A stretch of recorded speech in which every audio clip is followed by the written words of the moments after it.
Assalamualaikum warahmatullahi wabarakatuh. Alhamdulillah, bersyukur pada Allah Subhanahu Taala bertemu lagi bersama dengan Pak Haji pada malam ini. Pak Haji buat rakaman kali malam di kantor Pak Haji, di pejabat Pak Haji di Jejawi Perlis. Alhamdulillah, apa khabar orang Perlis hari ini? Terima kasih atas kunjungan beberapa teman-teman daripada Perlis hari ini. Dan apa khabar seluruh ahli-ahli HPA di mana juga kita berada. Pak Haji doakan kita bahagia-bahagia, selamat-selamat, happy-happy ya. Di malam-malam ini kita ambil masa sedikitlah lepas solat Isyak tu ya. Kita belajar tentang ilmu pengobatan. Ilmu pengobatan ni ada dua. Yang pertama kita guna untuk diri kita sendiri, yang kedua untuk kita sebarkan kepada orang ramai. Kita hanya menyebarkan terpulang pada orang itu dan membeli atau tidak. Jangan sama sekali jual paksa kepada orang yang tak nak beli produk kita. Tak boleh, etikanya begitu. Kita hanya share pengetahuan saja. Ya, tetapi kalau mereka berminat untuk beli, ya ayo silakan beli dan kita boleh jual produk-produk kita, tetapi jangan kita paksa orang untuk beli, jangan kita paksa orang itu untuk terima. Boleh jadi idea kita, ya, seperti yang kita faham bahawa semua pendapat manusia itu boleh diterima, boleh ditolak kecuali Rasulullah sallallahu alaihi wasallam. Jadi ini pandangan-pandangan berdasarkan apa? Berdasarkan pada pengalaman. Yang Pak Ii cakap itu berdasarkan kepada pengalaman. Itulah di antaranya perkongsian yang sangat menarik. InsyaAllah dah bersiap sedia kita untuk mengkajinya. Malam ini kita mulakan dengan kajian minyak saraf. Masya Allah ya. Orang tua-tua dulu dia pandai buat minyak saraf. Salah satunya bahan yang digunakan itu daripada satu bahan yang dipanggil sebagai lintah gunung.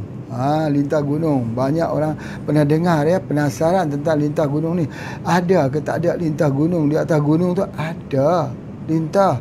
Dan lintah itu dibuat dengan menggunakan daripada lintah yang dibawa masuk ke dalam buah kelapa.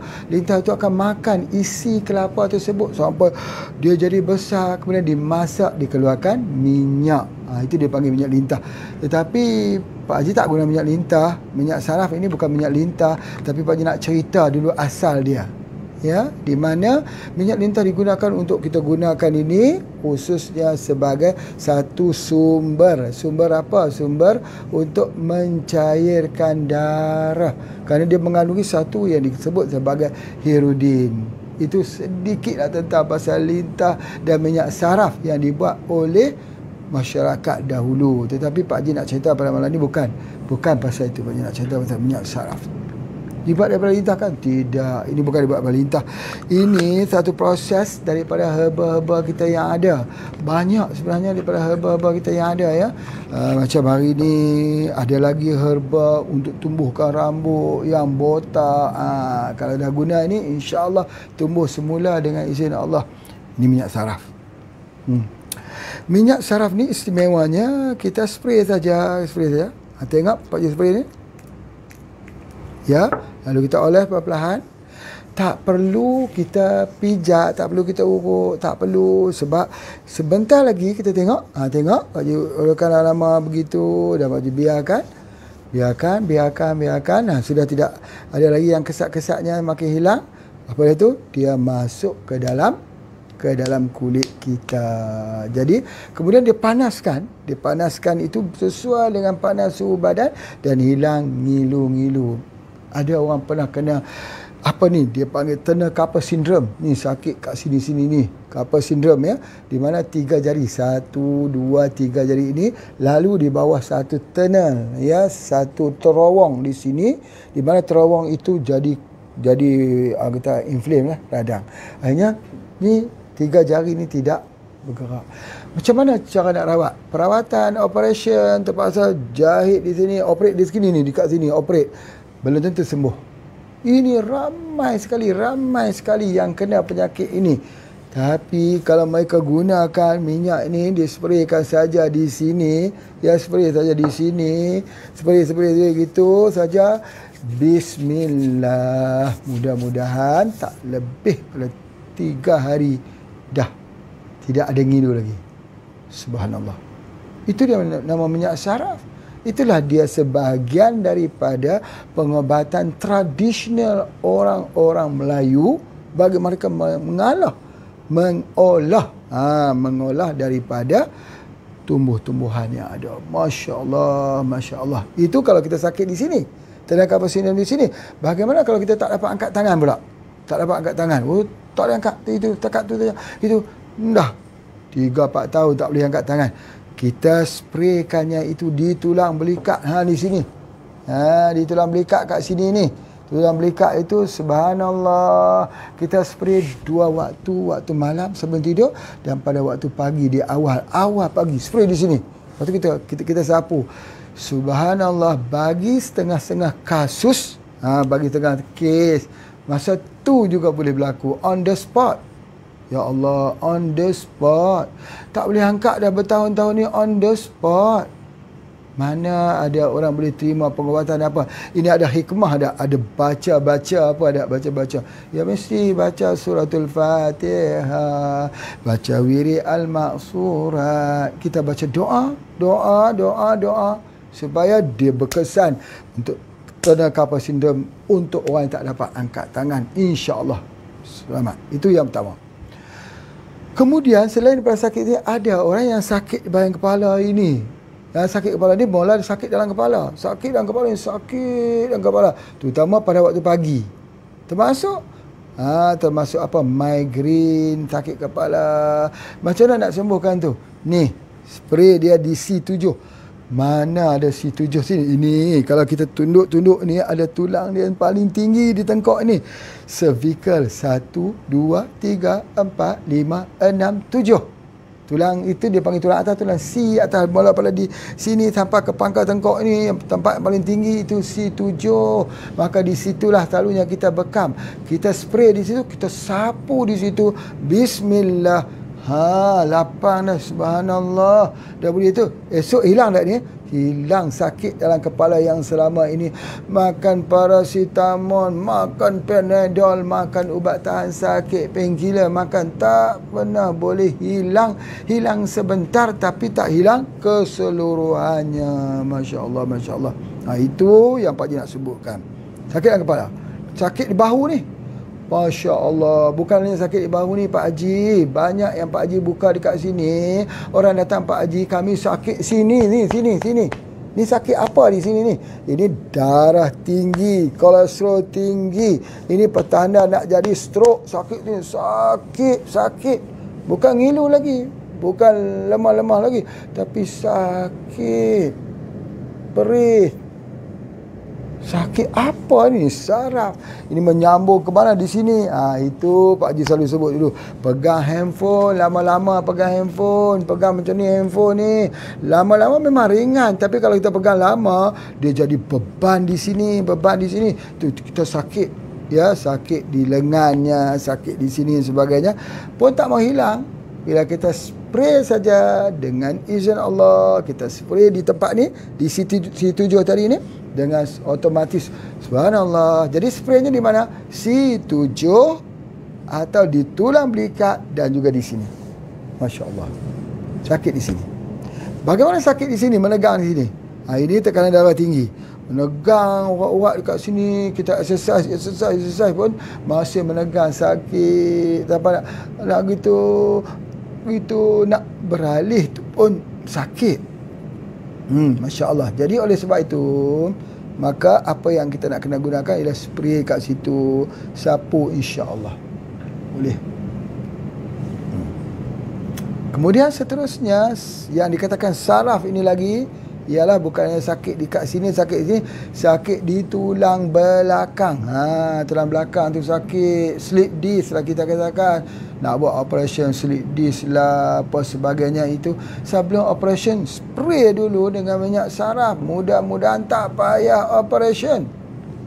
Macam mana minyak saraf bekerja? Pak Haji pun tak tahu. Jangan tanya saya banyak-banyak sangat. Tanya banyak-banyak sangat kat Pak Haji pun tak faham. Ya Pak Haji faham, orang dahulu, nenek moyang kita buat ubat dia macam tu. Nak jelas tidak tahu. Nak cari apakah fakta saintifik yang ada di situ. Bagaimana mekanisme dia bekerja.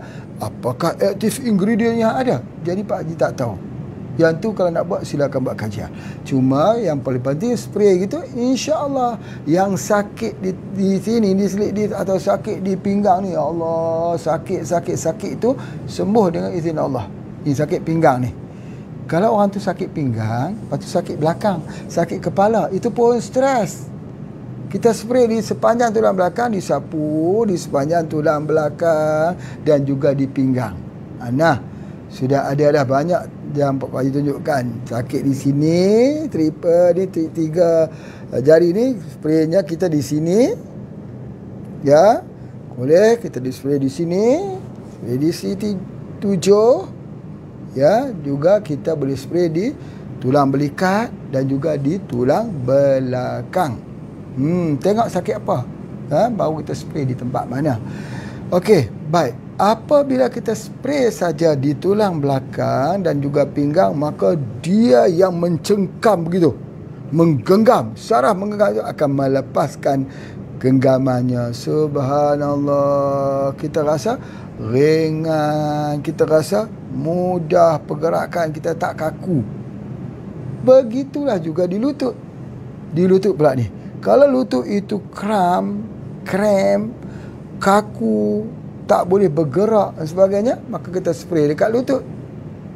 Kalau ada penyakit kencing manis, kencing manis, selalunya sakit di betis, kita spray di betis, kita sapu, bagi dia panas, dia hilang sakit. Orang kata seperti ditikam, ditusuk oleh jarum yang tajam. InsyaAllah sembuh dengan izin Allah. Tapi yang lebih menarik, orang tak percaya, orang tak percaya. Pak Haji selalu sebutkan, ni spray macam orang guna insulin. Insulin apa? Disuntik di mana? Di injection di mana? Di kawasan perut kan, sampai hitam kawasan yang di injection tersebut.